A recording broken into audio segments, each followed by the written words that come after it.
लालकृष्ण आडवाणी को भारत रत्न अवार्ड देना मरकज़ का सो कॉल्ड नेशनलिज्म है। हम इस अवार्ड की तौहीन समझते हैं। जो शख्स रथ यात्रा के ज़रिए फसादात का सबब बना, उसे हम गैर ज़रूरी और नामुनासिब समझते हैं। सदर मजलिस रुकन parliament Hyderabad barrister Asaduddin Owaisi media से बात करते हुए ये बात कही। बैरिस्टर अवैसी ने मज़ीद कहा कि इस तरह के मुतनाज़ अफराद को मुल्क का सबसे बड़ा अवार्ड देने को गलत करार दिया। इसकी वजह भारत रत्न अवार्ड के रुतबे में कमी का सबब बन रहा। नरेंद्र मोदी हुकूमत के फैसलों पर बैरिस्टर अवैसी ने तशवीश जाहिर की। व्यूअर्स, हमारे प्रोग्राम्स पर राय कमेंट्स ज़रूर कीजिए। यूट्यूब, इंस्टाग्राम और फेसबुक को लाइक कीजिए, वहीं शेयर करना ना भूलें। आपकी हौसला अफजाई हमारी ताकत है। तो आपका ये सवाल जो है कि इनको जो भारत रत्न दिया गया है, तो जिस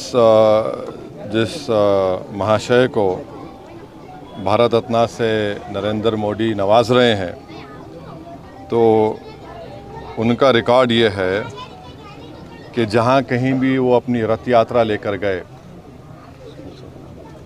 23 सितंबर से 5 नवंबर 1990 में, और जो जनरेशन जी जिसको कहते हैं, उन नौजवानों के लिए बता रहा हूँ कि उस वक्त लालकृष्ण आडवाणी रथ यात्रा लेकर निकले थे बाबरी मस्जिद को तोड़ने के लिए।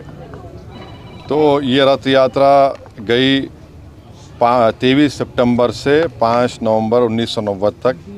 अहमदाबाद से शुरू हुआ, हरिद्वार, बिजनौर, पालनपुर, मुरादाबाद, रामपुर, धनेरा, बदायूं, अलीगढ़, मथुरा, आगरा, कानपुर, भरूच, लखनऊ, इलाहाबाद, सूरत, जौनपुर, फैज़ाबाद, वडोदरा, बाशी, वाराणसी, वायरू, रांची, पटना, मुंबई, गोधरा, हैदराबाद, जयपुर, दाहोद, बिदर, कोलार, जोधपुर, बेंगलुरु, देवानगिरी, मीरठ, रामानगरम, चन्नापटना, गाज़ियाबाद।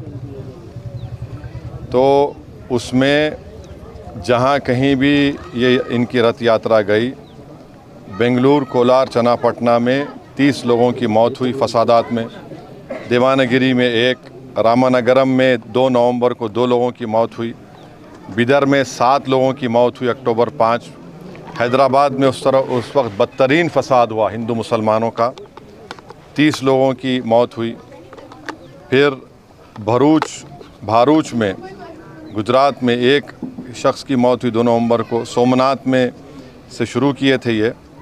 तो जहाँ जहाँ ये इनकी रथ यात्रा गई, मुजफ्फरनगर में 3 लोगों की मौत हुई, दिल्ली में झड़पें हुई, जयपुर में 47 लोगों की मौत हुई फसादात में अक्टूबर 27, 1990 में। अलीगढ़ में 3, बिजनौर में तो 58 लोगों की मौत हुई, मीरठ में 7 लोगों की 3 नवंबर को मौत हुई। तो जहाँ कहीं भी लालकृष्ण आडवाणी की रथ यात्रा गई, वहाँ पर इन तमाम मुकामात पर हिंदू मुसलमान फसाद हुआ, इंसानियत की मौत हुई।